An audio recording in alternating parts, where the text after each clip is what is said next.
As the elected city vice mayor and the presiding officer, this 36th regular session is now called to order.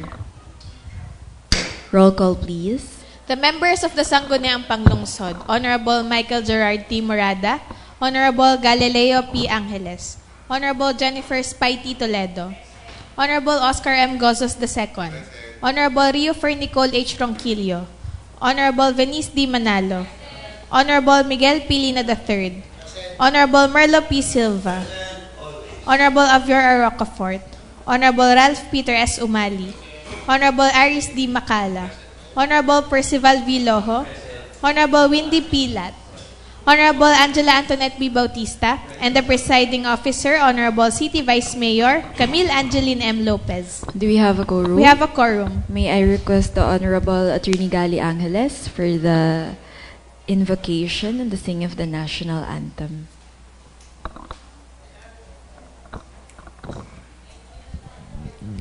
Ilagay po natin ating sarili sa presensya natin, Panginoon. Sa ngalan ng Ama, Anak, ng Espiritu Santo. Amen. Panginoon, maraming salamat po sa araw na ito at maraming salamat po sa pagkakataon na kami muli magkatipon-tipon. Kami po ay patawarin niyo sa aming mga pagkakasala, gaya ng pagpapatawad namin sa mga nagkakasala sa amin.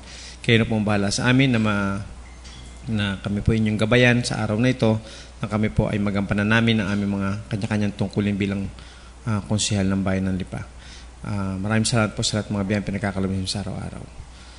Our Father who art in heaven, holy be thy name, thy kingdom come, thy will be done on earth as it is in heaven.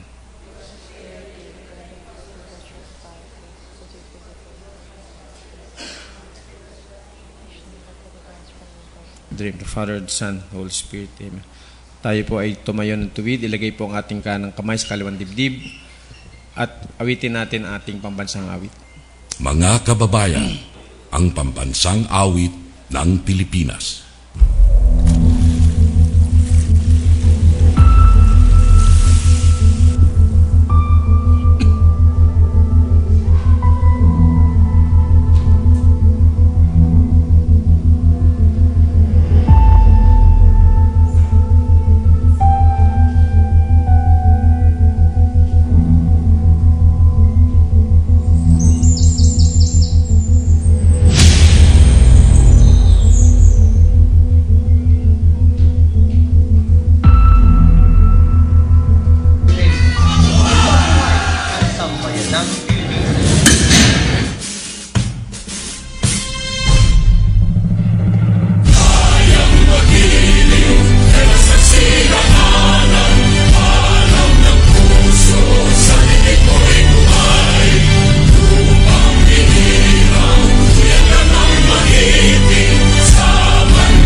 Good morning, everyone.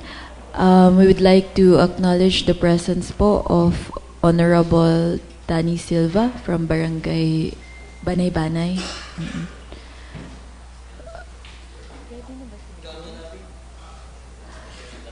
Okay, we now proceed with the privilege R. Privilege.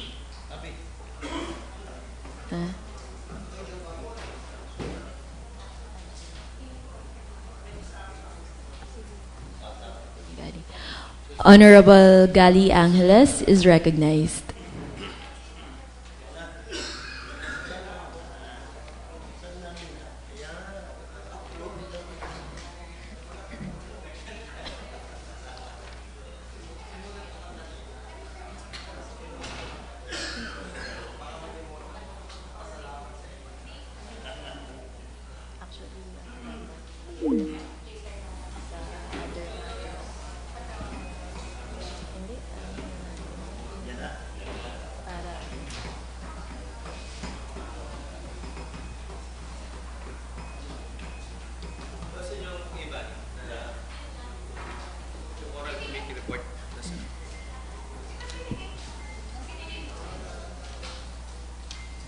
Meron ko ulit print, parang wala sa table.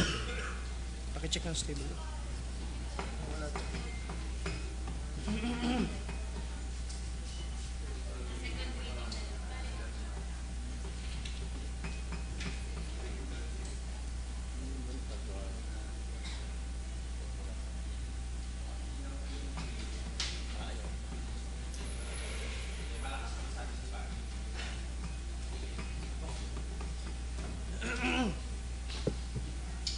Privilege, Madam Chair.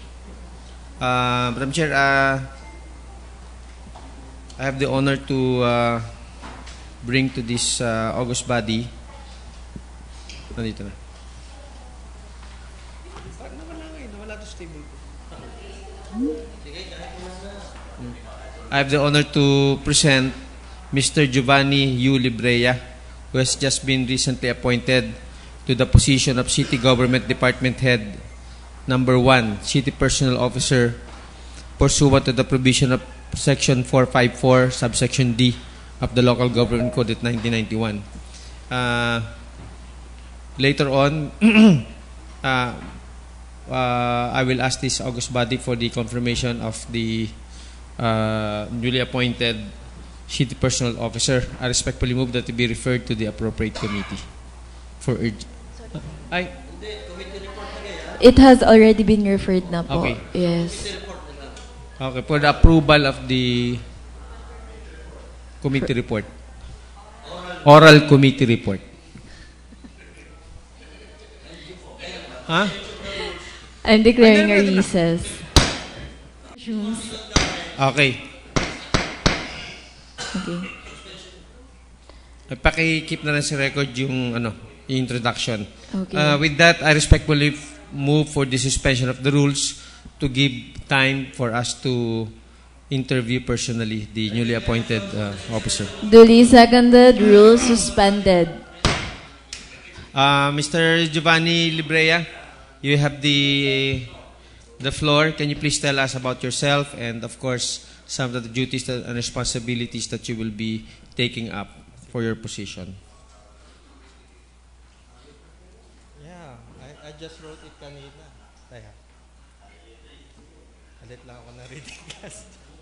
Reading desk. Hello. Sa bumubuo ng Sangguniang Panlunsod, sa pumumuno ng kagalang-galang ng pangalawang punong bayan, Camille Lopez, magandang umaga sa inyong lahat at sa lahat ng konsehal na nandito ngayon sa bulwagang ito. At yung wala. Gusto pong magpasalamat sa pagkakataong ibinigay ninyo upang ako'y magpakilala sa inyo ng lubusan. Ako po si Giovanni Umali Librea, naging Chief of Staff ng ating punong bayan, Mayor Eric Africa. Ako po ay pinanganak sa Lipa, lumaki sa Lipa, at siguradong dito maninirahan sa Lipa kahit ako'y retirado na. I was born October 15, 1972 to Dr. Virgilio Librea and Felicitacion Umali, both of my parents also natives of Lipa. They were also government employees. My father was a dentist at the Lipa City District Hospital while my mother worked sa RTC doon sa Lumang City Hall. Both of them were government employees for over 20 years. I have 7 siblings and I am second to the youngest. 2 of my siblings were also a civil servant. One is a dentist, sa Hospital System 2, and other one is the barangay captain of Barangay Sais. I spent my formative years in Lipa and attended Canosa Academy for my primary education, then transferred to De La Salle Lipa for high school. I attended Centro Escolar University for college and obtained bachelor's degree in medical technology in 1997. Most of my years in grade school and throughout high school, I was a student athlete. I was a volleyball varsity player and was blessed enough to experience going to Palarong Panbansa and some major leagues in Manila. As a student athlete, I developed certain habits and gained skills which up to this day I am able to apply in my professional life. First is the value of hard work. Nothing comes free. You always need to work for something you want to have. We are not entitled to anything we did not work for. Second, it is the importance of time management.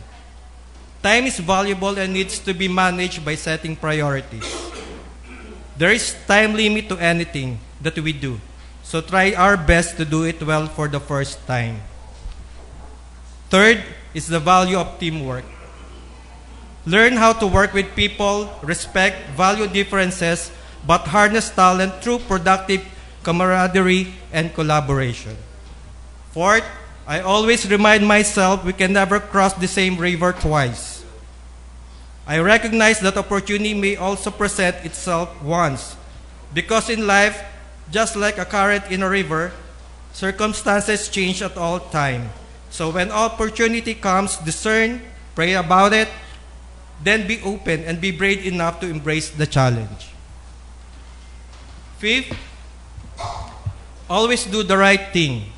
Compromises are good, but only they do not hurt others and do not tarnish your good reputation as a person and as a professional. After college, I took the board and then proceeded to work as a medical technologist at the Grand Hospital when I was a casual employee in 2001. I was blessed to have been given an item position in 2001 and became Chief Medical Technologist in 2007. Moreover, I finished my master's degree in hospital administration in 2016, and I was promoted as Administrative Officer 4 in 2017 and stayed that position for 3 years. When Mayor Eric Africa took office in 2019, I was appointed to be part of his team as Executive Assistant 4. Being a medical professional, health was focused at that time. In 2022, I was promoted Executive Assistant 5, still focusing on health, as a Chief of Staff, apart from my usual routine of the job, although I may say that really there is no routine and every day is different. The biggest challenge had been by far is dealing with the COVID-19 pandemic.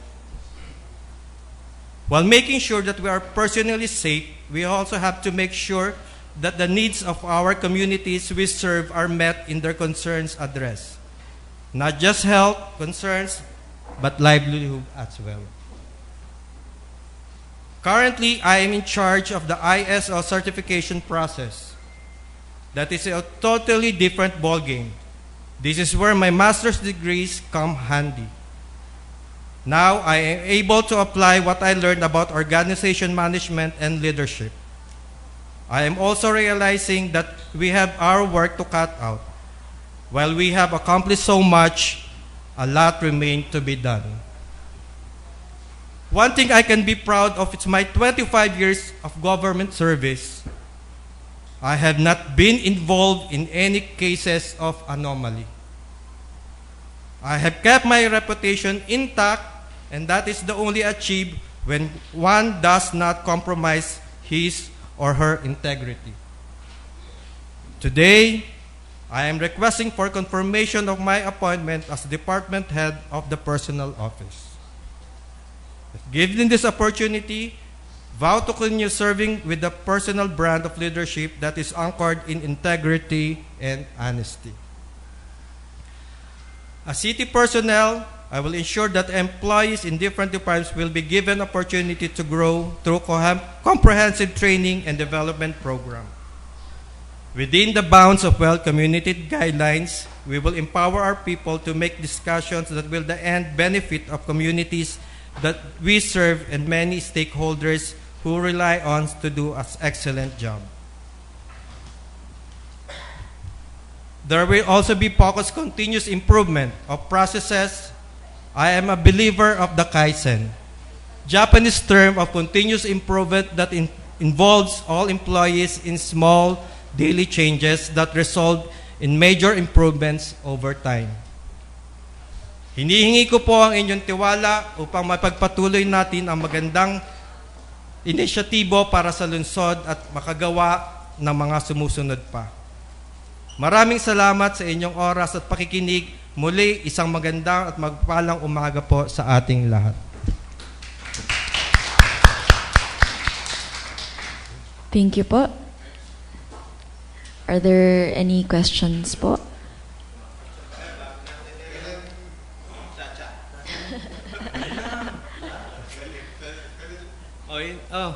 Boss Bunny, may tanong daw po si Boss JJ. Pag-ano?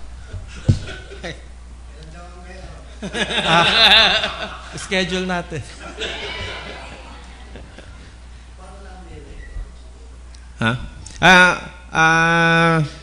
Boss Bunny, may tanong lang. Kanina inano lang ako ng staff. Kung tanong lang daw nila ng mga staff, baka daw pwede yung 3 araw nagbagyuhan, wag na daw kaltasin sa mga JO. Tanong natin, noted yan. Pag-usapan namin sa baba niyan. Dahil kawawa naman dahil yung iba ay nasalanta, walang nasiraan na. Ang ipinapakiusap daw ng mga JO, yun daw 3 araw na hindi na ipasok ng bagyuhan, kung pwede daw wag nang kaltasin. Tama ka?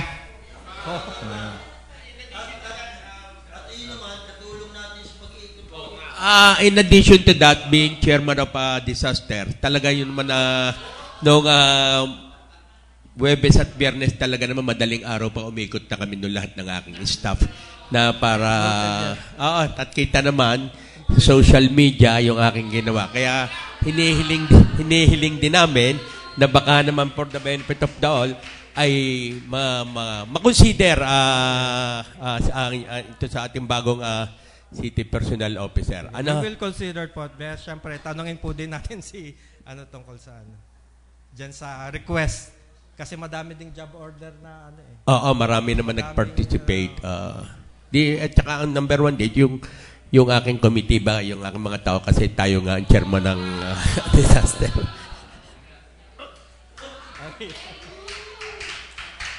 Ayan, sana mapagbigyan dahil totoo naman, nakita ko rin naman lahat ng mga mga JO namin nasa labas din kasama ng mga tao natin. Sige, sana mapagbigyan tayo sa city personnel. Makonsider yung ating request. Wala na po. Wala na kayong request?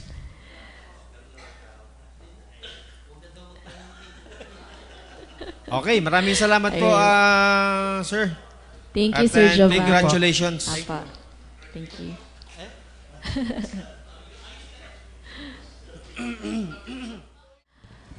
Session resumes.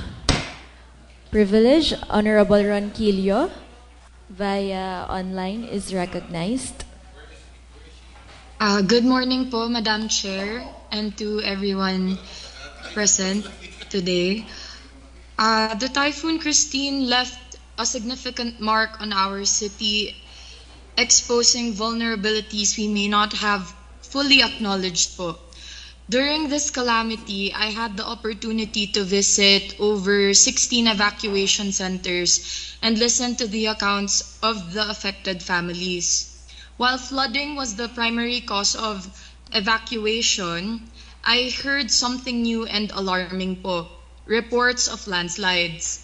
This, to my knowledge, is unprecedented for Lipa City, a place we don't typically associate with landslide-prone terrain. This experience led me to reflect on what might have contributed to the crisis we've endured. While nature can indeed be unpredictable, it's essential for us to consider factors within our control. Factors that, if addressed, might reduce the impact of future storms. Madam Chair, as many of us have seen, Lipa is gaining recognition as a prime destination for investors. As a city on the rise, this brings opportunities but also responsibilities. As we grow, it's time we take deliberate steps to strengthen our city's resilience. So number one po, we should at least prioritize soil testing for developments in sloping areas before approving any new developments, particularly in hilly or sloped areas. Conducting comprehensive soil tests should be a priority sana. This will ensure that our structures are not only sturdy but also considerate of our terrain's natural limitations. Second po, invest in substantial drainage systems. Let's not cut corners as much as possible po on infrastructure that could protect us from future flooding. A well-designed drainage system is essential for a city like ours, where urbanization is expanding rapidly. Skimping on drainage today will only cost us more in the future. And number three, encourage responsible waste disposal. Proper waste disposal is a community effort po. When we throw trash indiscriminately, it clogs drainage and worsens flooding. So, educating our communities on responsible waste management and possibly revisiting po and strengthening our waste disposal ordinances would be beneficial. And last but not least po, I would like to propose to create an ordinance where it involves tree preservation and planting. Because as we all know naman po, trees play a crucial role in preventing erosion and managing storm water. I propose an ordinance mandating that for every tree that's cut, 3 to 5 new trees be planted. Additionally, requiring a minimum of 5% of any new industrial, commercial, or residential development to include green spaces or pocket gardens will help maintain a natural balance amid urban growth. So these are not grand solutions po, I'm aware of that, but practical steps toward ensuring that our growth does not come at the cost of our safety. So, Madam Chair, I urge this body to take these considerations to heart po as we move forward, and let's make Lipa not only a destination of opportunity, but a model city of resilience and responsibility. Together, we can build a safer, stronger future for our city and its people po. Thank you. Thank you, Honorable Ronquillo. That is well said. Matter brought up is referred to the Committee on Environment and Public Works.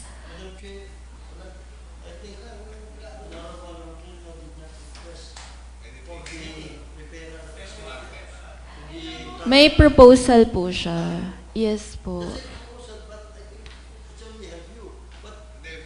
What is the...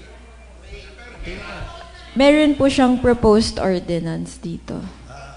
Yes po. Yes po, Madam Chair. Ipapadala po natin sa mga concerned... May we know the pleasure of the Honorable Ronquillo regarding all the subject matters? Yun lamang isang certain portion or sa sinabi niyang yun, lahat baga dapat i-repair sa mga proper committee or a certain subject lang? Madam Chair. Sa lahat po. What is your point of order, Honorable Rocafort? Madam Chair, the privileged speech of Konsehala Nicole Ronquillo made mention of 4 items. The first is the prioritizing of soil testing for developments in sloping area. Number 2 is the investment in substantial drainage system. Number 3 is to encourage responsible waste disposal. And number 4 is to create a tree preservation and planting ordinance. Madam Chair, these are all proposals which should be referred to an appropriate committee for appropriate action, Madam Chair. Kung ako po ay tama, doon sa intention ng atin pong nag-deliver ng privilege speech. Tama That's why I'm asking the pleasure of the Yes po. Honorable Tama po. Ronquillo. May we know the pleasure of Tama daw po. Tama yun. Na mai-refer po. Opo. Honorable Madam Chair, yes po, tama po na nais po natin maparefer po siya sa mga respective committees po. And then, yung sa number 4 particularly po, meron po tayong draft na ordinance po dyan. Nasa process po ng pag-draft and isasubmit din po natin siya sa Committee Chair po on Environment kay Councilor Avio Rocafort po. Para din po sa kanyan pong mga suggestions and other opinions po if there may be any din po. Madam Chair, Thank para po sa impormasyon ng lahat, tayo po ay nagsisimula na ng budget hearing. Ito po ay isa sa pinag-usapan natin, yung problema natin sa pagbaha. Dahil marami po sa calamity fund pondo natin ay sa construction ng drainage system. Madam Chair, tama po si Konsehala Nicole. Hayaan yung samahan ko siya ngayon kahit na hindi ko siya sinasamahan dati. Tapos si Nicole dahil ano yan eh. Galit ako dyan eh. Pero sa pagkakataong ito, hayaan nyo samahan ko siya. Pinag-usapan po namin, halos lahat po ng pondo natin sa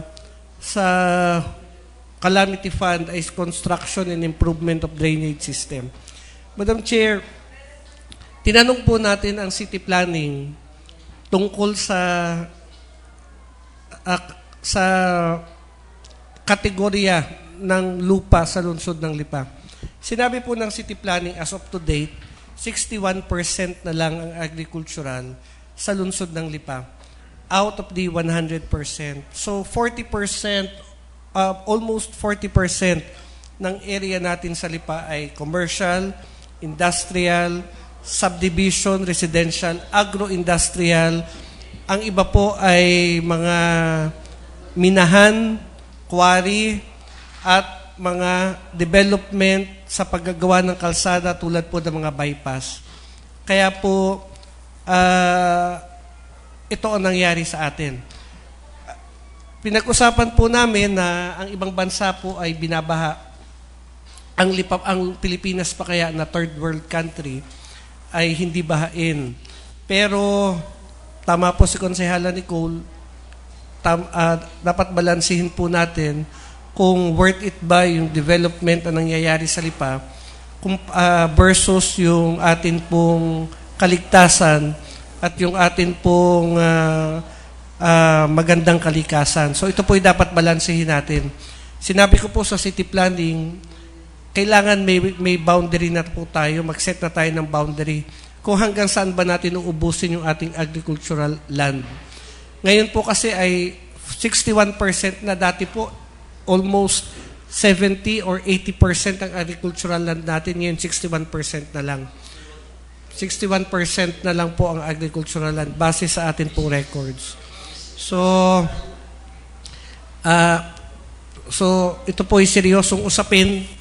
Andito nga po mga taga-Banay-Banay para ipakita at mamaya babasahin ko yung sulat nila dahil sila po ay labis na nasalanta nito pong bagyo.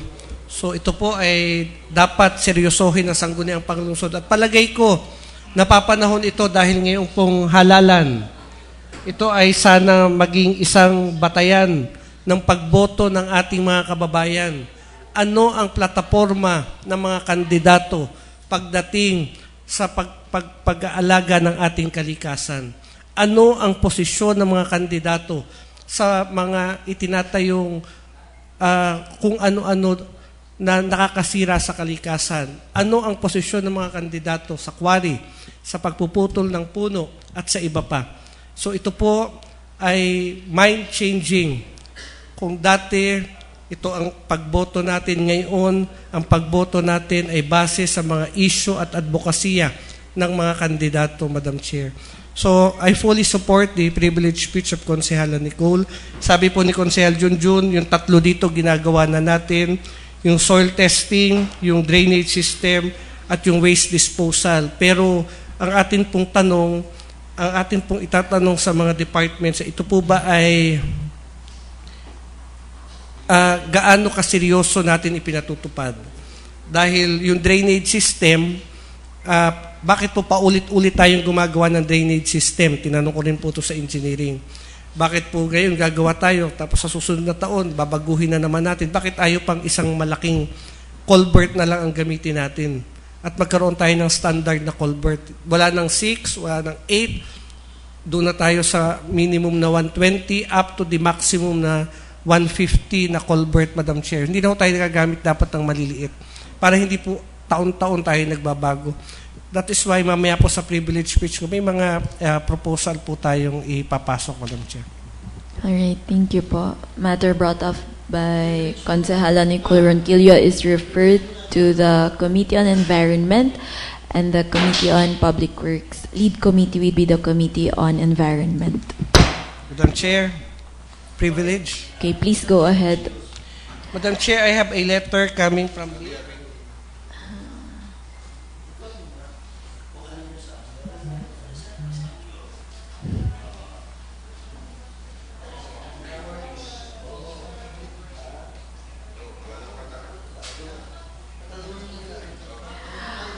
Okay po. Regarding po the concern of Honorable Ronquillo, number 1, 3, and 4 would be referred to the Committee on Environment, and item number 2 would be referred to the Committee on Public Works. Madam Chair, I have here a letter from the City Mayor addressed to the honorable members of the Sangguniang Panglungsod, to the City Vice Mayor Angeline Lopez, requesting for the approval of the Supplemental Annual Investment Plan 2024-07 series of 2024 be referred to the Committee on Appropriation. Matter brought up is referred to the Committee on Appropriations. Also, Madam Chair, a copy of the Supplemental Budget 2024-07 series of 2024, the same be referred to the Committee on Appropriation. Matter brought up is referred to the Committee on Appropriations. Madam Chair, ang pangalawa po nating privilege speech, ito po ay, yung pangatlo po ay sa Banay-Banay. Ang pangalawa po ay tungkol po sa Batilek. Madam Chair, I have here a copy of Rule 6 of the Revised Rules and Regulations of Republic Act 9520 or the Cooperative Code of 2008 entitled Electric Cooperatives. Madam Chair, pursuant to the provisions of Article 134, Paragraph 2, under Chapter 17 of Republic Act number 9520, otherwise known as the Philippine Cooperative Code of 2008, the authority in consultation with the concerned cooperative sector hereby promulgates these rules and regulations for electric cooperative. Madam Chair, matagal na po pala tayong niloloko ng Batilek dahil po sa pinamumulat po nila sa atin, pinaiintindi po nila sa atin na ang Batilek ay isang cooperative. Pero iba po ang sinasabi ng batas under Republic Act number 9520. Sabi po dito sa batas na aking binabasa, ang electric cooperative po ay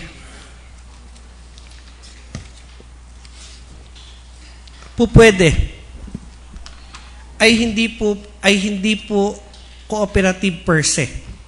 Ibig sabihin, hindi porke cooperative ang Batilek o ang isang electric provider ay cooperative siya per se. Kailangan, sabi po sa batas, ay mag-register siya sa CDA. Ang electric cooperative po ay under ng NEA, National Electrification Administration. Pero, po pwede na kahit na under siya ng NEA, sa voluntary na pamamaraan, mag-member siya ng CDA para siya ay maituring na tunay na cooperative.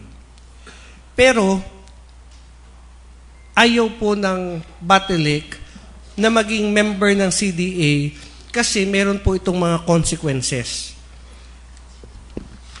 Ang nakalagay po sa Section 8, Madam Chair, electric cooperatives registered with the National Electrification Administration under Presidential Decree 269 as amended, which opt not to register with the cooperative development are allowed to retain the word cooperative in the registered names, but they shall not be entitled to the privileges provided for under Republic Act number 9520. So kahit kung ayaw po nilang magparehistro bilang cooperative under Republic Act 9520, pwede pa rin nilang gamitin yung word na cooperative sa pangalan nila. Dahil yun po ang sinabi ng batas. So ang Batelec, ginamit ang cooperative pero hindi po siya cooperative. Dahil pag ikaw po ay naging cooperative, ang benefits po dito ay taon-taon, ang mga members ng electric cooperative ay magkakaroon ng patronage refund. Ibig sabihin, Madam Chair, mabibigyan sila ng dividendo. So ito po yung ayaw ng Batelec. Kaya 10% lang po doon sa Batelec ng konsumidores ang bumoboto sa mga direktor nila. Ngayon, kung ito po ay magiging full cooperative, ang lahat po ng mga konsumidores ng Batelec ay magkakaroon po ng patronage refund. So ito po, kung ayaw po ng Batelec na mag-member ng cooperative, po pwede po nating pilitin ang Batelec na maging member ng cooperative by means of people's initiative. Kung majority ng lahat ng konsumidores ay gusto na ang Batelec ay maging cooperative para ma-avail natin yung mga benepisyo ng mga members ng cooperative dapat, ay kailangan magsagawa tayo ng people's initiative, Madam Chair.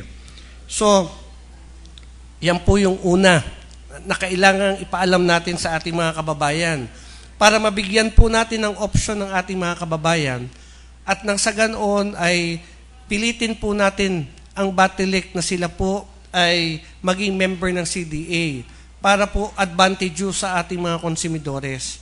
Ganon din po, Madam Chair, kung inyo pong napansin dito sa mga ginagawa nilang poste na mga itinatayo nila, Madam Chair, hindi po sila kumukuha ng permit sa City Hall.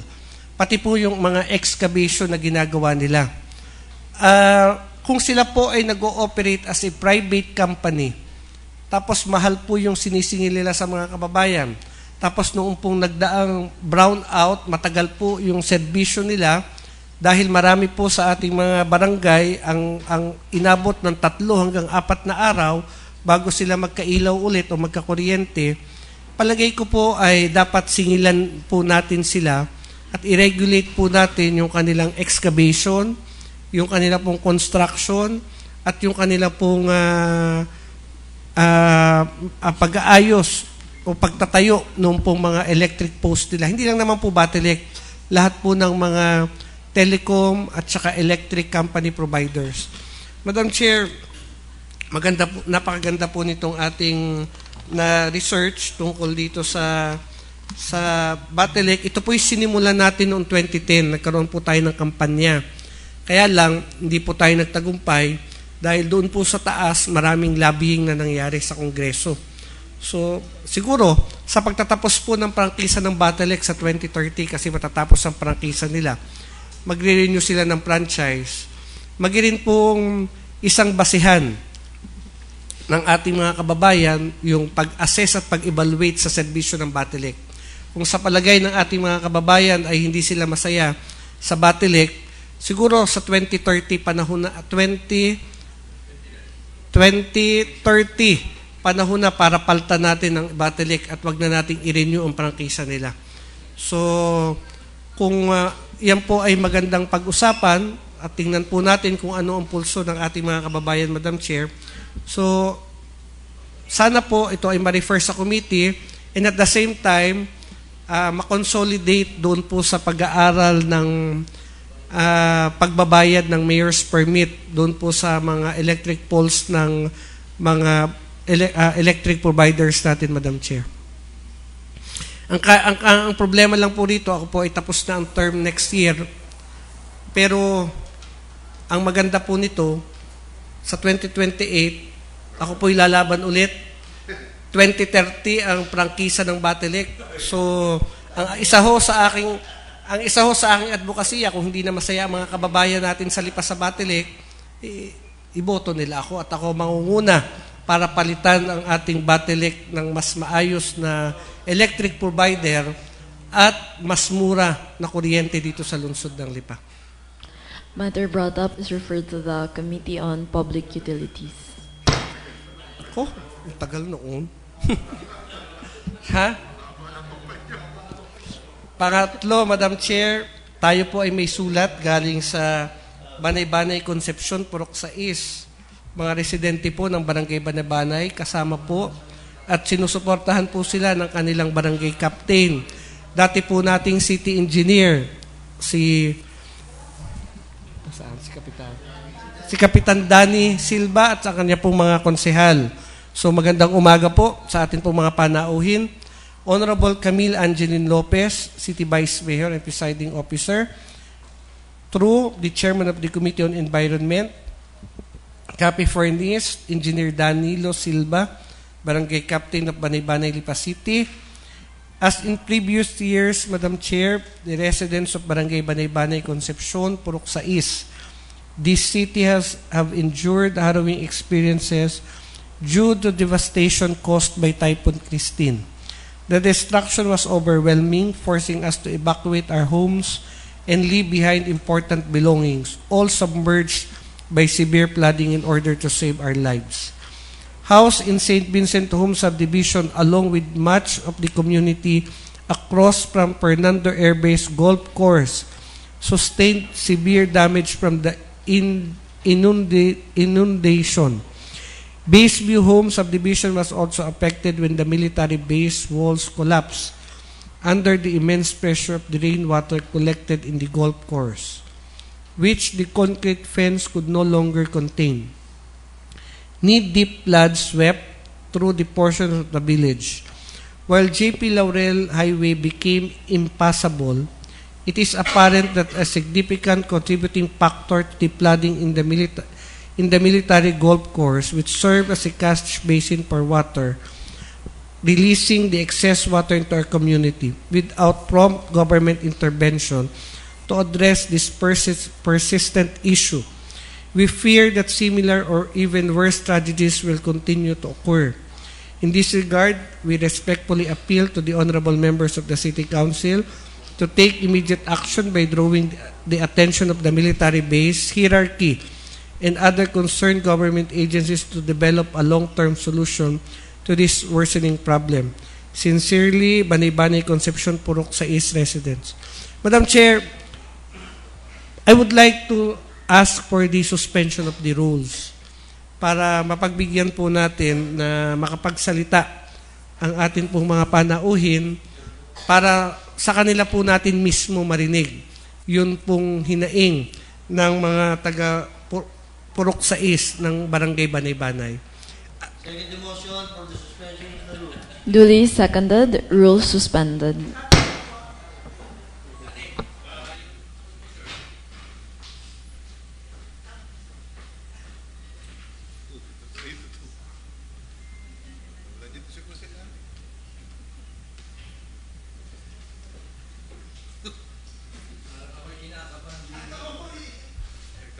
Sikap.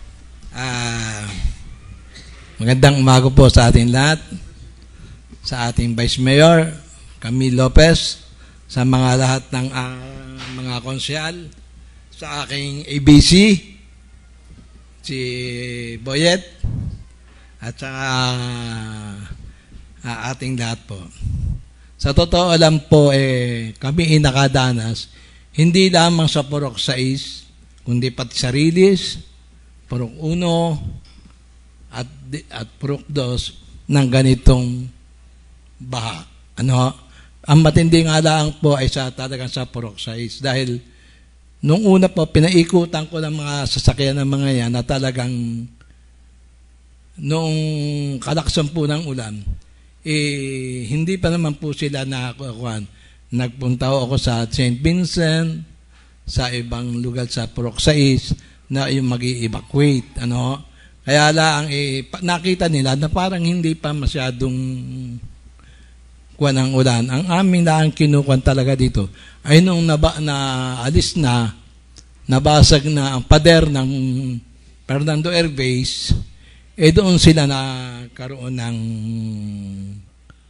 pagbaha at doon talaga sa marami, lalo na sa papuntang Mataas na Kahoy hanggang sa St. Matthew, doon mga tapat na yon, talagang doon na lumaki ang tubig.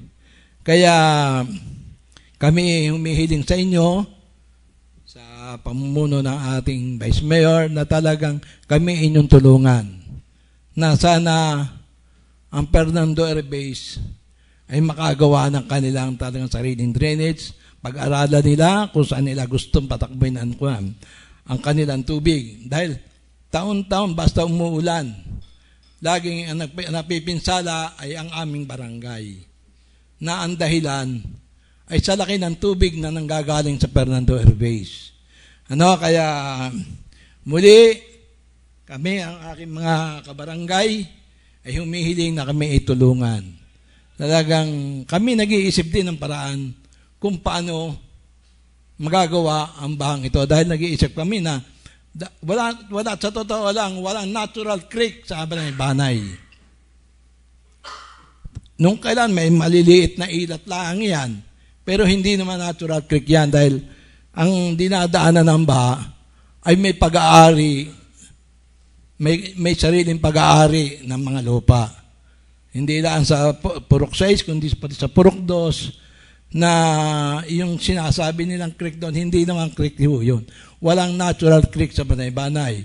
Kaya hinahiling din po ako na sana na may ginagawang drainage mula sa Mataas na Kahoy, ang daan na naman dyan sa amin, hinihiling ko sa kung maaari ang sanggunian ito na humingi na magkaroon din ng drainage na super drainage na mula doon sa dahil ang drainage po ng ginawa nila noong malaki hanggang school.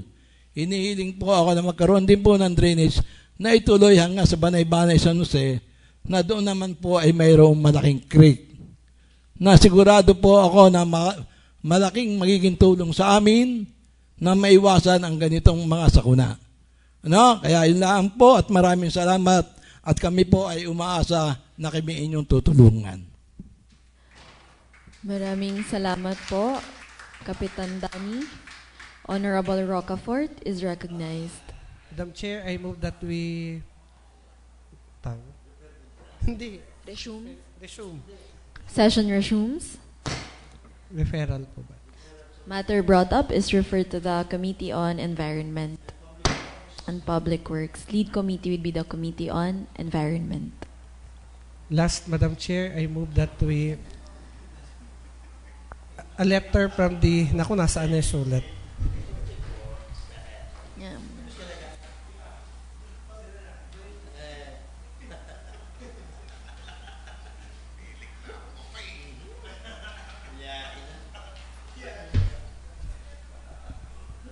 Madam Chair, I move that we refer to the committee the request of the Secretary of the Sangguniang Panunsod for the ratification of the consultancy services agreement of the City Vice Mayor, Madam Chair.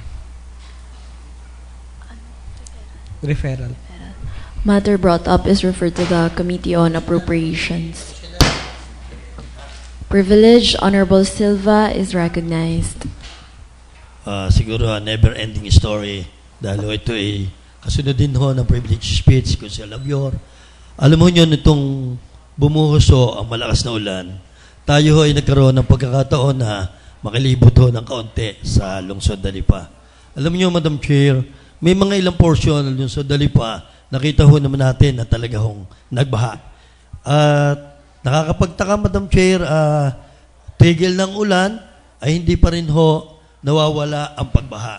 Hindi ko ho malaman kung ito gaho ay sa subdivision o sa mismong drainage system na ginagawa ho ng local government at ng national government, Madam Chair.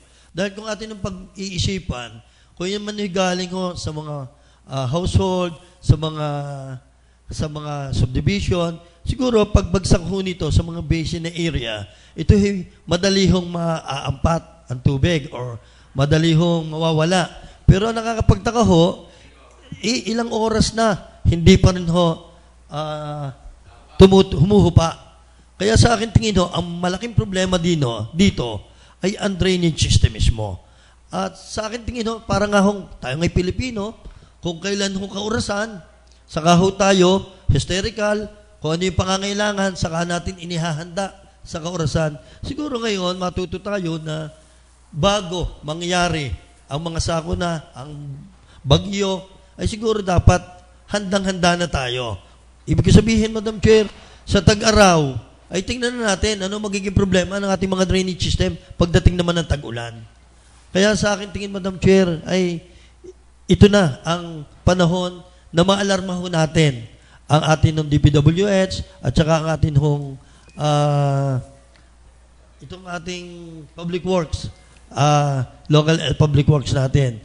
At isa pa, Madam Chair, siguro tingnan din natin ang isang anggulo na kasi ako umikot dito sa mga papuntang mga riles, may mga pagkakataon nung nakita ko, yung mga mismong private property na yun ho ang pinanggagalingan ng malalaking baha na iipon.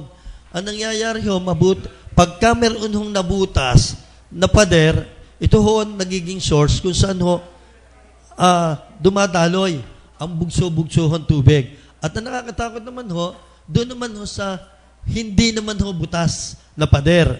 Ang nangyayari ho, nakakatakot naman, nagkakaroon ho ng pagkakataong natutumba na lalong nagdudulot ho ng pag-aalaala sa mga residente. Kaya siguro tingnan ho natin din ang isang anggulo yan kung paano ho, yung sinasabi nga ho ni Gonzalo Labior, na itong mga private property ito'y nakuha ng permit sa city government. May mga development permit na kinukuha sa city government. Pero pagkatapos nun, hindi natin na monitor.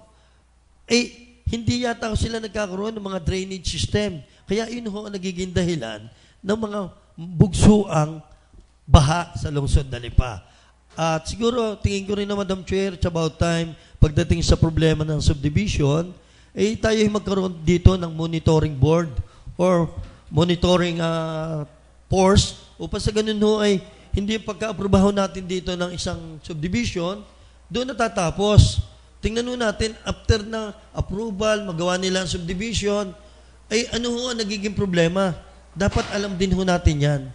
Kaya siguro, Madam Chair, ay may repair to sa mga tamang komitibat na sa ganun, mapag-aralan. At ito na ho ang panahon.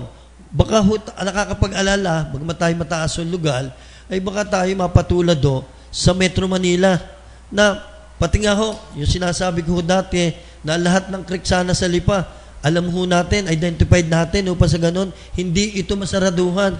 At ang aking proposal nga ho dati, lahat ng creek na ito, lagyan ng karsada, upang sa ganun mapangalagaan natin ang mga creek na ito laban sa mga illegal squatter at doon ho sa pagpuprotektahan natin ng ating environment.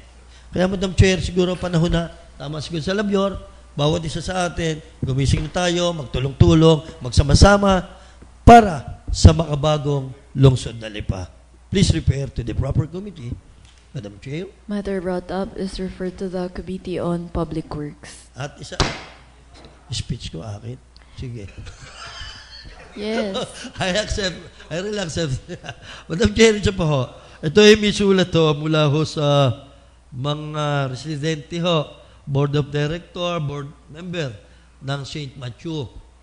Ito ho ay may kinalaman to sa isa rin ng subdivision. Ito ho ang nilalaman ng sulat. Sangguniang Palunsod, City of Lipa, Batangas. Sa mga kinaukulat, tayo yon. Oo. Kami po, mga board member ng HOA ng St. Matthew, Subdivision, Banay-Banay, Lipa City. Ang baha po sa amin ay galing sa St. Vincent Homes.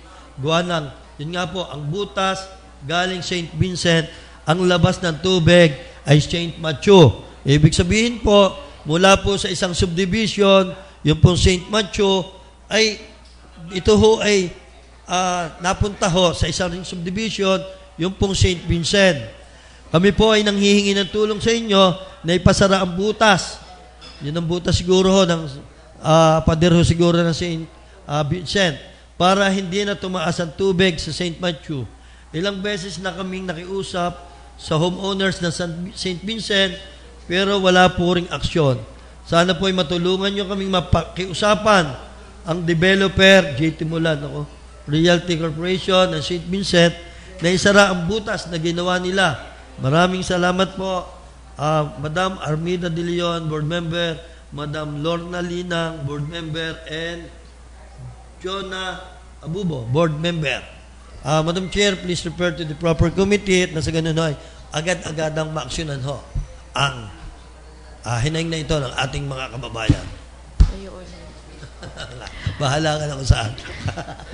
Matter brought up is referred to the Committee on Public Works. At isa ko, Madam Chair, ay tungkol naman ito, may kinalaman sa atin ng mga kababayan na yung lipamata, yung mga transport natin. Kung natatandaan natin, tayo ay nagkaroon dito ng isang resolution na kung saan ay binigyan natin ng ating City Mayor na to enter into a memorandum of agreement sa LTFRB regarding the program of the national government. Ito may kinalaman po doon sa paghahatid ng mga pasahero na sila ho'y may mga inisyatibo na binibigay po ang national government.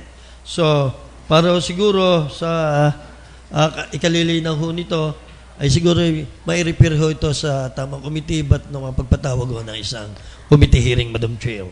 Matter brought up is referred to the Committee on Public Transport. Utilities. Thank you, Madam Chair. Thank you. Any other privilege? Tapos na. Honorable Gozos is recognized. Madam Chair, good morning po. Madam Chair, nung pong Monday, galing po ako sa Barangay Mabini, gawa po nung pong isang bata na pumanaw, gawa po ng nakuryente, doon po sa isang live wire, doon po sa malapit sa SIDC. So, kausap po yung mga magulang, until now daw po, nung pumunta po ako, ay wala pa din daw po nakikipag-coordinate sila. Wala pa po nakikipag-coordinate sa kanilang pamilya na nanggagaling po sa Batelec. So, Madam Chair, baka naman po pwede po nating maipatawag ang Batelec para po ma-determine din po natin kung sino nga po talaga ang may kasalanan kung bakit po nagkaroon ng live wire doon po sa area ngayon. Kasi po, ang akin naman po, kung wala po yung live wire doon, naiwasan po sana yung pagpanaw ng bata doon po sa Barangay Mabini. So, Madam Chair, please refer po sa proper committee. Matter brought up is referred to the Committee on Public Utilities. Thank you, Madam Chair. Thank you. Privilege, Honorable Umali is recognized.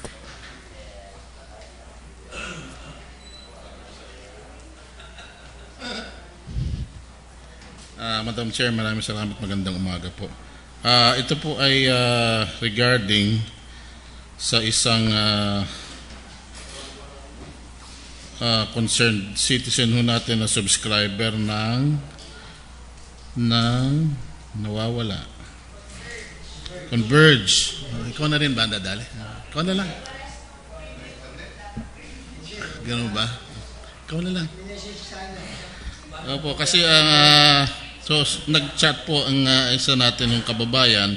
Magandang gabi po. Nais pong iparating ng naming tulong sa Sangguniang Panlunsod ang kalagayan ng ilang consumer ng Converge ICT na hanggang sa ngayon ay hindi pa rin nababalik ang serbisyo ng internet matapos ang bagyong nagdaan.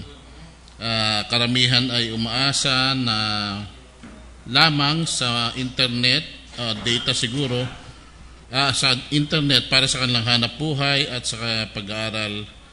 Maya-maya na po ang dagsal ng mga tao sa tanggapan ng Converge sa Bimorada, ngunit hindi pa rin naaksyonan ang kanilang mga concern.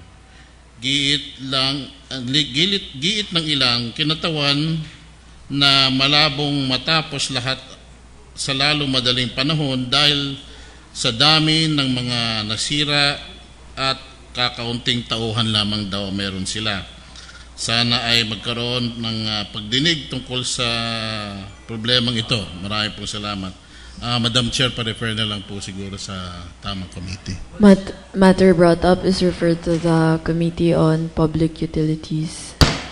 Honorable Silva is recognized. Anong mga particular area ang kanya ho binanggit? Para tayo ipagpapatawag natin sa Converge ay masabi ho natin sa mga area ngayon para immediate action ho. Itong particular na taong ito ay pinagkawitan. Sa area ho yun. Barangay. Pero marami din daw ibang area na nakakapulong siguro ito. Siguro nakapunta rin siya sa Converge. Marami nga silang nakausap doon ng mga subscriber na yun nga ang nagiging problema. Siguro atin na rin ipatatawag mga ibang kapitan ho diyan para makita natin yung problema sa kanilang mga barangay when it comes to sa mga paggamit ho ng mga internet. Thank you. Thank you, Madam. Honorable Toledo is recognized. Thank you, Madam Chair. Madam Chair, susundan ko lamang po yung privilege po ni Consel Junjun regarding po doon sa wire na ikinamatay po ni Angel Flores no po, sa Barangay Mabini. Natatandaan po kasi natin, Madam Chair, na yun po ang ating mga ipinasang ordinansa po dito. Ini-encourage po natin or minamandate po natin yung iba't iba pong mga cable owners po nung ating pong mga telco or electric or kung ano man po yung mga nakalagay na kable po doon po sa mga poste na dapat po yung meron pagkakakinlanlan. Kasi kagaya po nung mga nangyayari po noong nakaraan na committee hearing po namin nila Attorney Gali na dahil may namamatay sa dangling wire doon sa mga nakamotor. So nagpapasa-pasa lamang po yung mga companies po kung sino po talaga yung liable po doon. Nais ko po sana, Madam Chair, na lagyan din po doon sa pagko-committee hearing na mai-push po ulit yon, Madam Chair, yung identifications po ng mga wires natin. Kung pwede po, Madam Chair, ay paki-add po doon sa privilege po.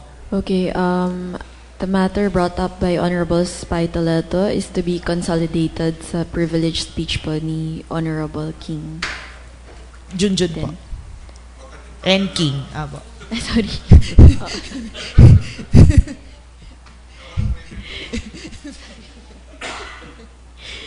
Si Consehal Junjun. Sorry. And isa pa, Madam Chair, kasunod naman po ng privilege po ni Consehal King ay hindi lang po Converge ang ipatawag po, kundi lahat na po ng mga Wi-Fi providers tulad po ng PLDT, Globe, Smart, kung sino pa man po yung mga providers, kabayan ng mga internet ay ipatawag na rin po natin because every time po na meron pong mga calamities or hindi nga calamities bigla na lang nawawalan sila ng service kahit maayos naman yung panahon ng ilang days.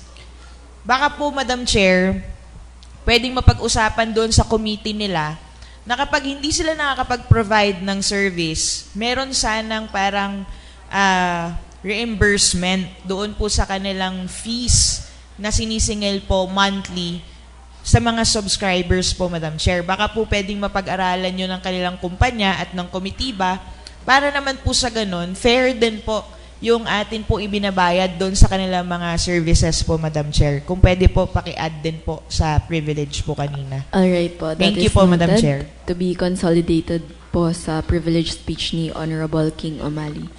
Any other privilege? Wala na po. We now proceed with the reading of the minutes of the preceding session and approval of the same. Honorable Attorney Gali Angeles is recognized.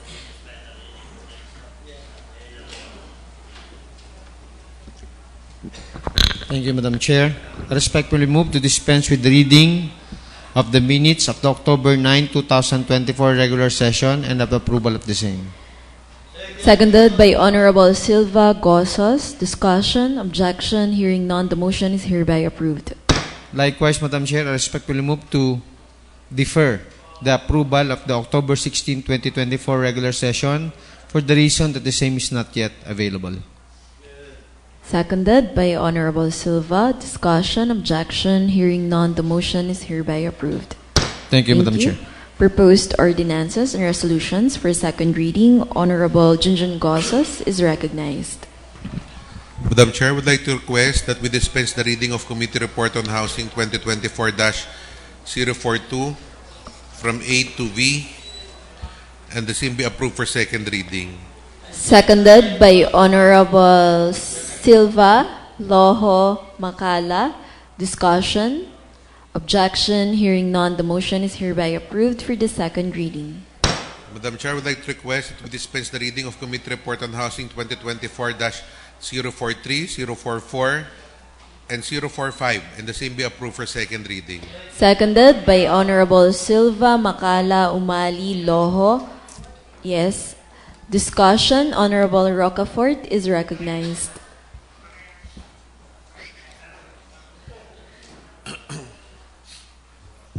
Tanong.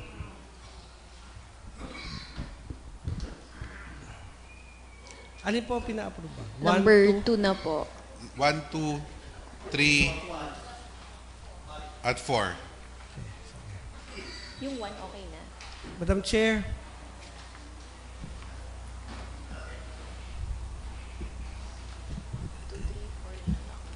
Alin naman po hindi ko kukontrahin dahil kayo nag-request. Pero tatanungin ko na rin po. Committee Report number 1, letter A, reclassification of request from agricultural, residential to commercial use. Council of your, we already approved Hindi, second reading. yung number 1. Sa second reading, approved na nga. Yes, question. Done na. Ha? Done na po. Alin? Ang for approval po for second reading is 2, 3, and 4. Yung 1 po tapos na for second reading. Ano po ang... Ano po? Hindi ko maintindihan. Madam Chair, recess for 1 I'm minute. declaring a recess. Session resumes. Madam Chair, I would like to make a manifestation even if committee report number 1 is already approved with regards to item letter A and item letter B. Reclassification request from agricultural residential to commercial use of Joyce Ann Tapay and Andrew Jacob Tapay. Portion of property to be used as warehouse. And letter B, the SUP for warehouse, Madam Chair. Madam Chair, gusto ko lamang pong paalalahanan ang atin pong committee chair ng Committee on Housing and at the same time ang atin pong mga gumagawa ng plano tulad ng CPDO at ng engineering tungkol po dito sa warehouse na itatayo. Alam po ninyo sa pagmamadali natin ng pagtatayo ng mga warehouse na ito dahil po sa mga taong nakikiusap sa atin ay yun pong Barangay Tambo na warehouse ay naaprubahan po natin. Yun pong malapit sa Startol na isa yung sentro dahil sa kapabayaan ng Sangguniang Panglungsod at ng atin pong mga planners. Dahil hindi po natin nakita na ito ay magdudulot ng trapiko dito sa lugar na ito. Ito naman pong pinatatayo nating warehouse, Madam Chair, ay bagamat hindi ko na pwedeng tanungin si Consel Junjun, pero alam naman po natin na ang may-ari nito ay feed millers, ay pagpapakita na hindi na kahit may ASF, kahit na apektuhan ng mga feed millers, ay tuloy pa rin ang negosyo nila. So, with this example, hindi po pwede nilang sabihin na luging-lugi sila at wala silang pera. So, warning only. Number 2. Nakalusot ka. Ikaw kasi lapit ka na lapit sa akin. Tapos na. Wala eh. Teka muna. Doon sa 2, 3 at 4. 2, 3, and 4. Tanong ka.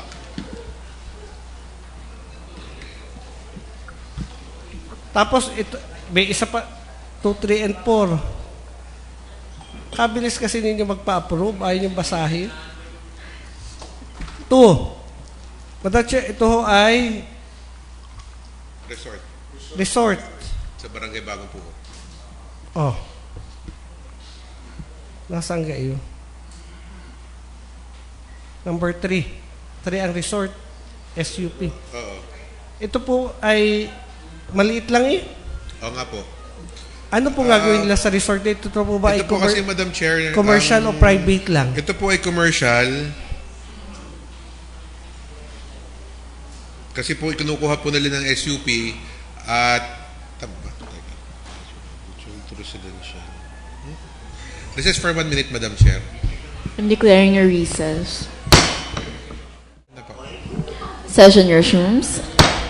Madam Chair, regarding po doon sa question ni Honorable Avio Rocafort, yung pong request po ni Miss Turingan ay actually po ang request po nila ay from agricultural to residential.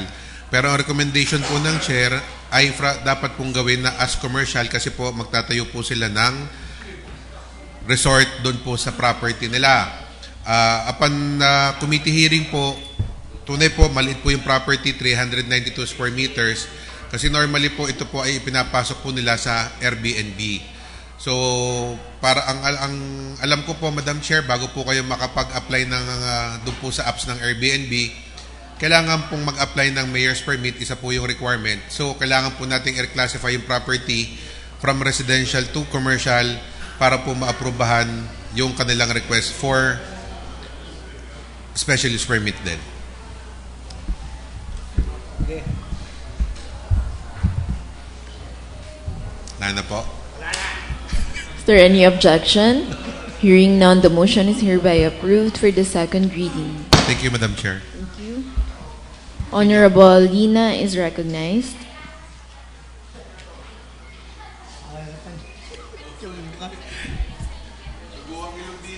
Sa ano na yun, siguro. Okay. Madam Chair, I move for the adoption of committee report on senior number 2024-001. Ito po, Madam Chair, yung regarding sa privilege ni Consiala Spy, yung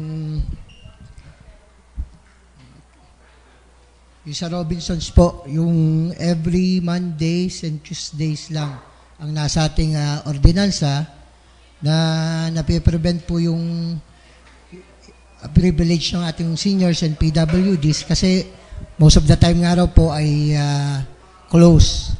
So, nang mag-conduct po tayo ng committee hearing, ay napapayag po naman natin ang Robinsons and SMs na gawin ng Monday to Fridays yung choices nila kung kailan nila gusto sumama, manood. And mayroon din pong provisions na kung saan ay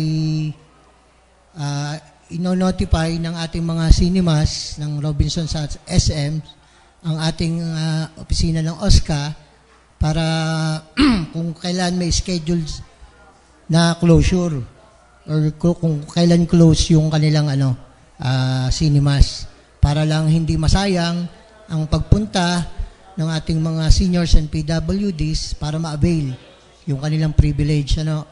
And Madam Chair, gayon din, kasama sa provisions, na yung ating mga upuan ay ang may provide sana ng ating ng SM ng mga cinemas ay yung mga nasa aisle nang hindi na rin mahirapan si Consel Merlo at si Consel Aris. Ayun na, Madam Chair. Any second? Ayun na. Seconded by Honorable Silva, Toledo, Loho, Rocafort, Macala. Discussion, objection, hearing none, the motion is hereby approved for the second reading. Thank you, Madam Chair. Silence po. Honorable ABC Boyatlat is recognized.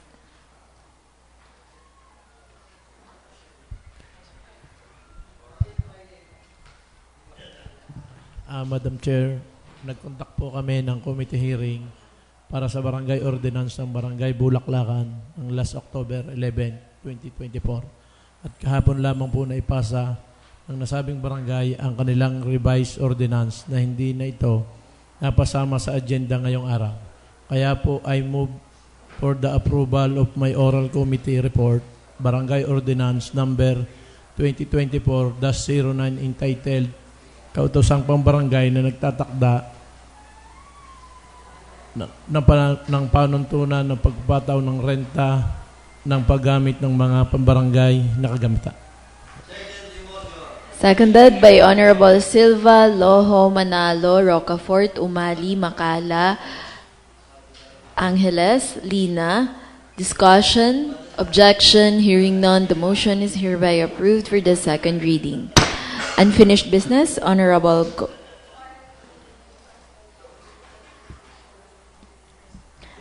oo nga pala. Wait lang. For second reading po, Honorable Attorney Gali Angeles. Sorry.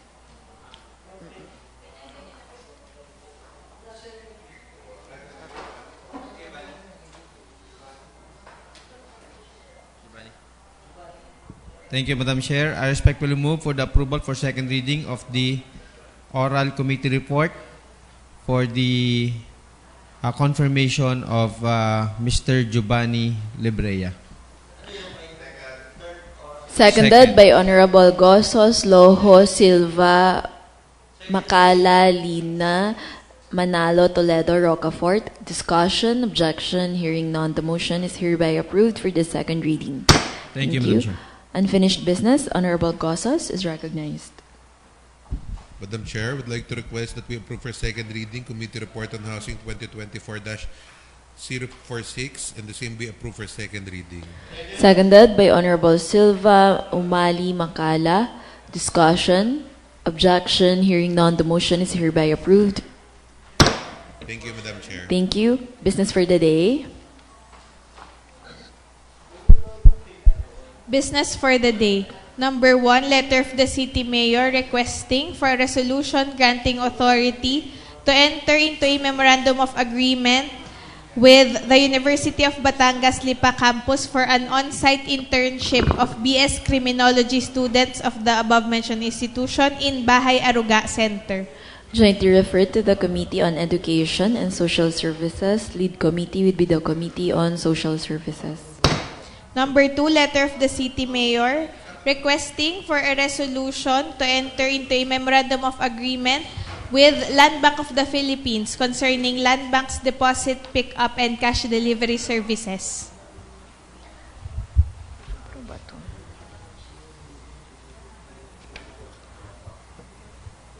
Referred to the Committee on Appropriations. Number 3, letter of the City Administrator requesting for the augmentation of the total amount of 260,000 pesos for the insufficient fund for printing and publication expenses and accountable forms of the City Permits and Licensing Office to be taken from postage and courier expenses, RMICT equipment, RM motor vehicle, telephone expenses, and internet subscription expenses of the same office. Referred to the Committee on Appropriations. Number 4, letter of the City Administrator requesting for the augmentation of the total amount of 40,000 pesos of the City Administrator's Office. Referred to the Committee on Appropriations. Number 5, letter of the City Administrator requesting for the augmentation of the total amount of 580,000 pesos of the City Community Affairs Office of the same of the City Community Affairs Office. Referred to the Committee on Appropriations. Number 6, letter of the City Administrator requesting for the augmentation of the total amount of 515,000 pesos of the City Assessor's Office. Referred to the Committee on Appropriations. Number 7, letter of the City Administrator requesting for the augmentation of the total amount of 13,000 pesos of the City Planning and Development Office. Referred to the Committee on Appropriations. Number 8, letter of the city administrator requesting for the augmentation of the total amount of 3,125 pesos of the city mayor's office. Refer to the Committee on Appropriations. Number 9 to number 14, number 20 to number 35, reclassification request of various owners for various properties located at various barangays in the city of Lipa. Refer to the Committee on Land Use.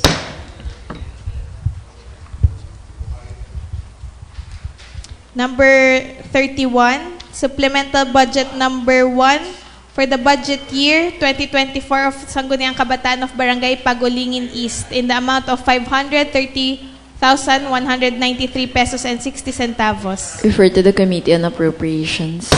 Number 32, supplemental budget number 1 of the Sangguniang Kabataan for budget year 2024 of Barangay Antipolo del Sur in the amount of 450,202 pesos and 90 centavos. Refer to the Committee on Appropriations.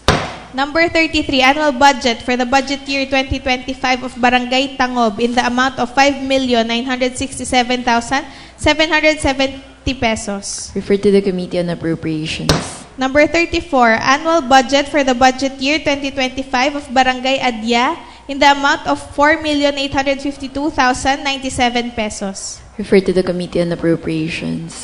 Number 35, annual budget for the budget year 2025 of Barangay San Guillermo in the amount of 4,296,994 pesos. Refer to the Committee on Appropriations.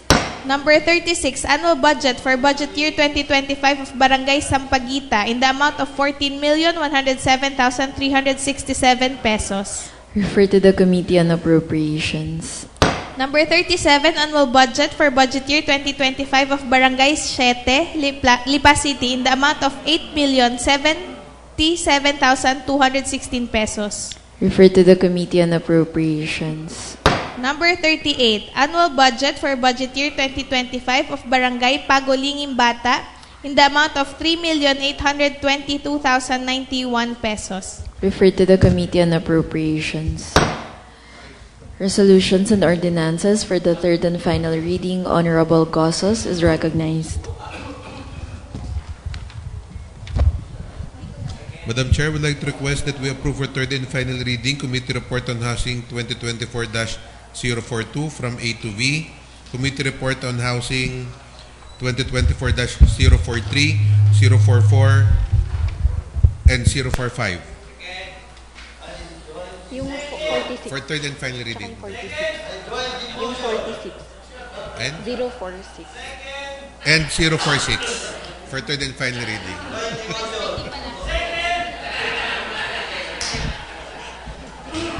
Seconded by Honorable Rocafort, Umali, Macala, and jointly moved as well by Honorable Silva. Objection, hearing none, the motion is hereby approved for the third and final reading. Thank you, Madam Chair. Honorable Lina is recognized.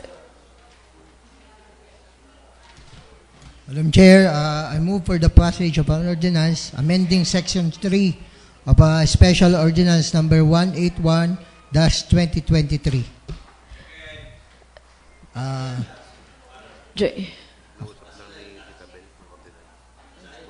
Babasahin ko na.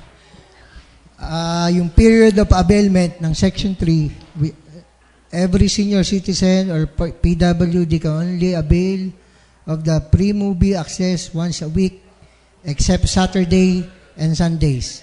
And during the first day of screening or special screening, admission shall be on the first-come first-served basis without preference on the senior citizens, PWDs.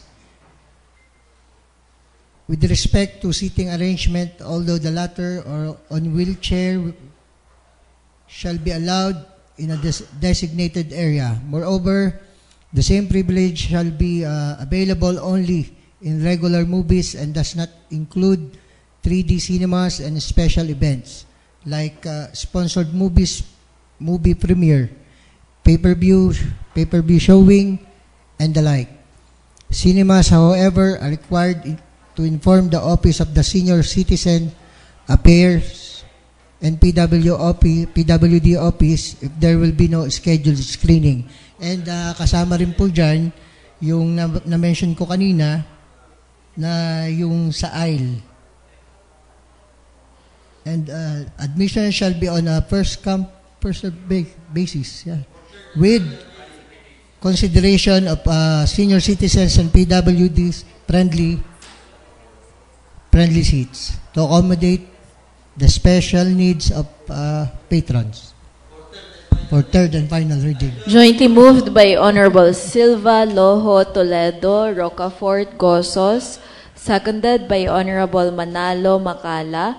Objection, hearing none, the motion is hereby approved for the third and final reading. Thank you, Madam Chair. Thank you. Honorable Angeles is recognized.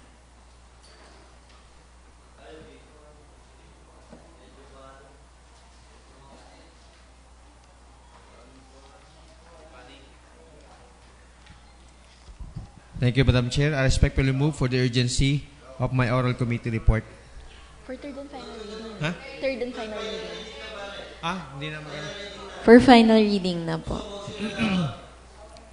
Thank you. Madam Chair, I respectfully move for the approval of my committee report for third and final reading. Jointly moved by Honorable Silva, Loho, Rocafort, Umali. Seconded by Honorable Macala, Lina, Manalo, Toledo. Objection, hearing none, the motion is hereby approved for the third and final reading. Paki-adjust na lang yung confirmation daw. Yes po, that is duly noted. Thank you, thank you. Honorable Please ABC amend, Bayatlat is recognized. Yes, you are always joining the motion. That is well noted. Madam Chair, I move for the passage of resolution approving the Barangay Ordinance of Barangay Bulaklakan entitled Tutosang Pambarangay na nagtatakda ng panuntunan ng pagpataw ng renta sa paggamit ng mga pambarangay na kagamitan for third and final. Jointly moved by Honorable Silva, Manalo, Rocafort, seconded by Honorable Loho, Macala, Lina. Objection, hearing none, the motion is hereby approved for the third and final reading. Other matters, Honorable Rocafort is recognized.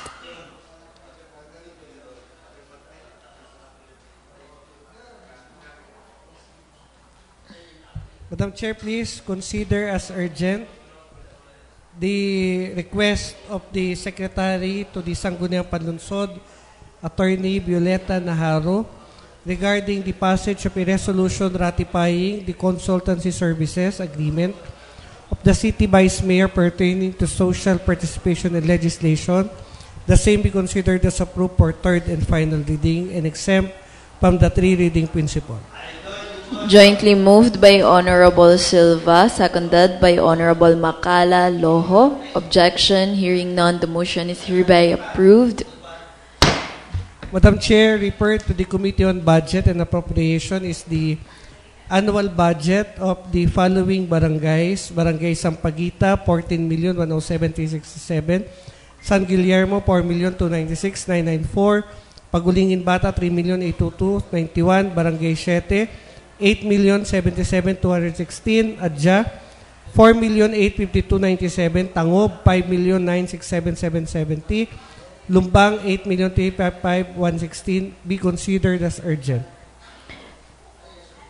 Annual. Seconded by Honorable Manalo, Umali, Macala, Lina, Gozos, Angeles. Discussion, objection, Discussion, si hearing none. Merlo. Discussion, Honorable Silva is recognized. Tanong lang, Madam Chair.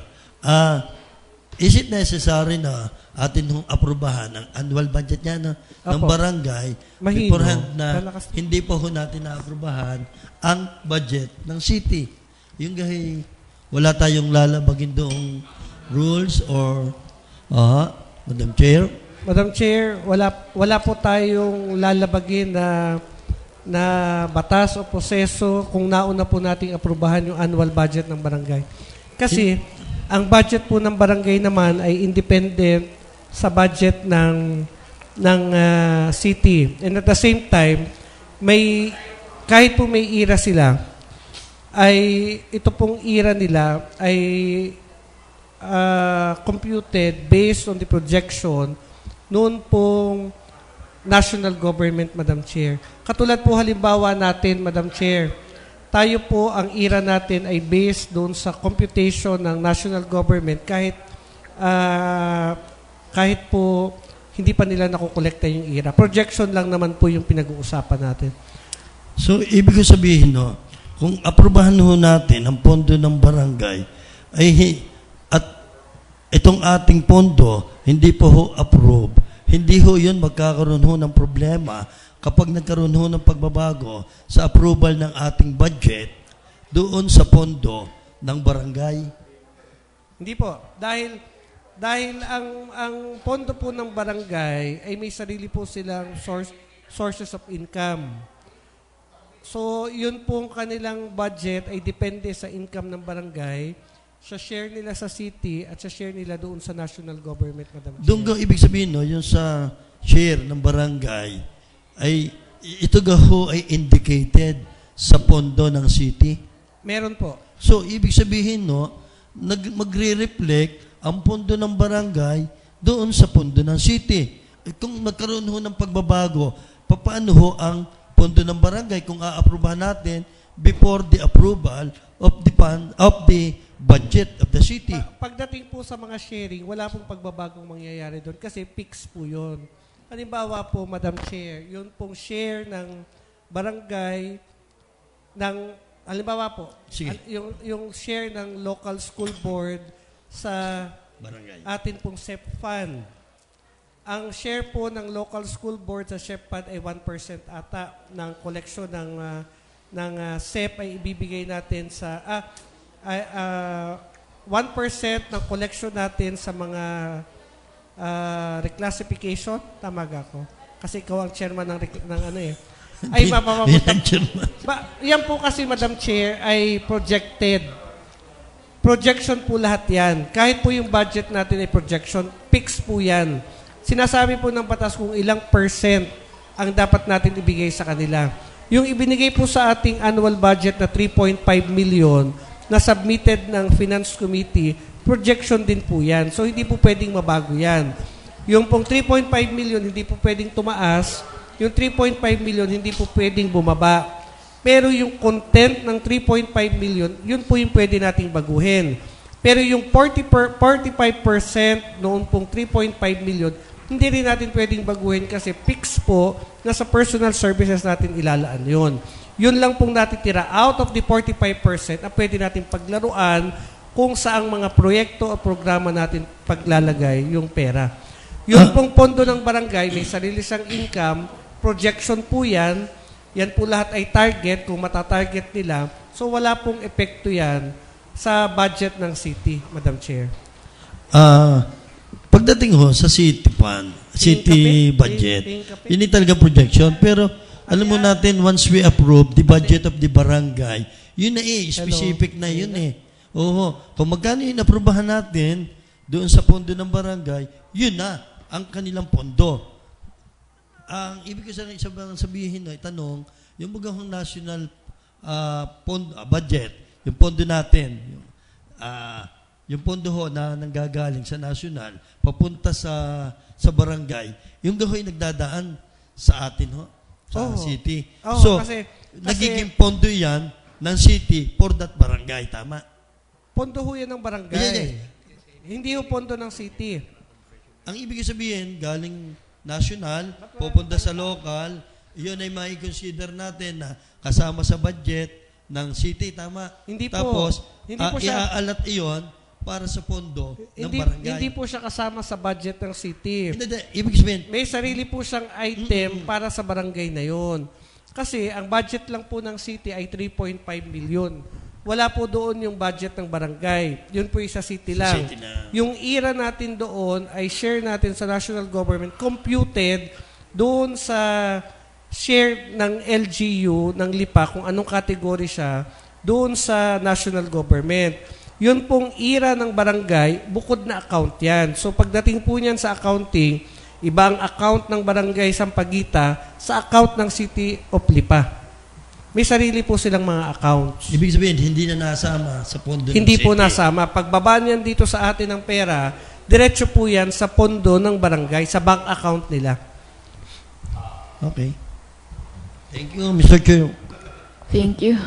Is there any objection? Hearing none, the motion is hereby approved. For urgency lang yun.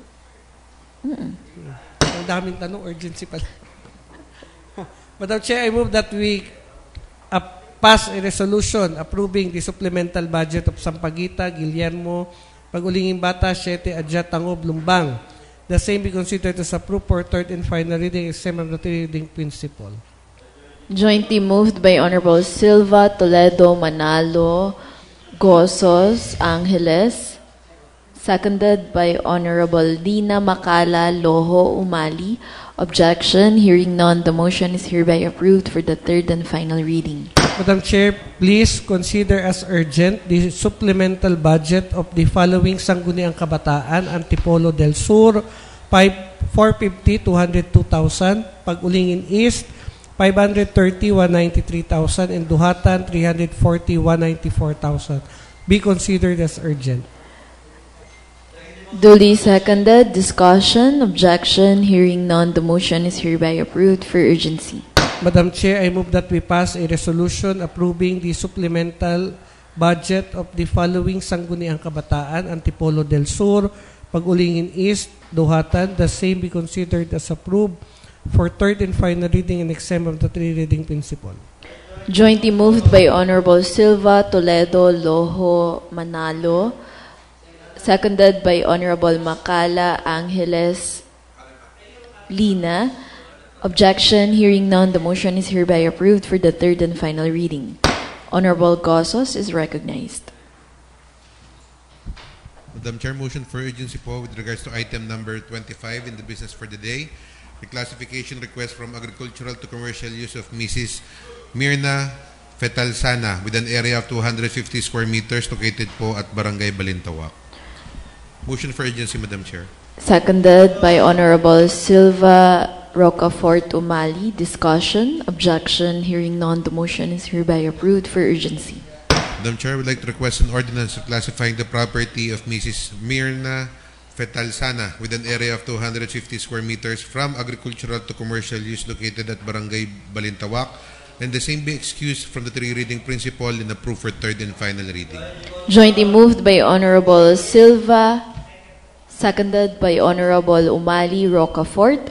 Objection. Hearing none, the motion is hereby approved for the third and final reading. Thank you, Madam Chair. Thank you. Any other matters? Wait lang po, si attorney po. Naiwan lang po. Business for the day number 15, letter of the city administrator. Forwarding the request of Ms. Marife Galdo for the issuance of special use permit for the proposed resort located at Barangay Mataas na Lupa.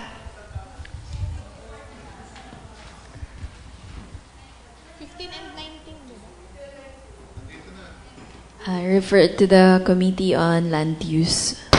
Number 19, letter of the city administrator forwarding the request of Mrs. Jocelyn Maun for the issuance of special use permit for the proposed warehouse located at Barangay Banay-Banay, Lipa City.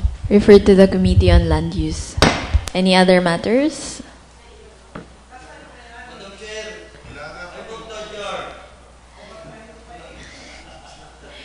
Any second for adjournment? Duly seconded. The session is now adjourned. Thank you po.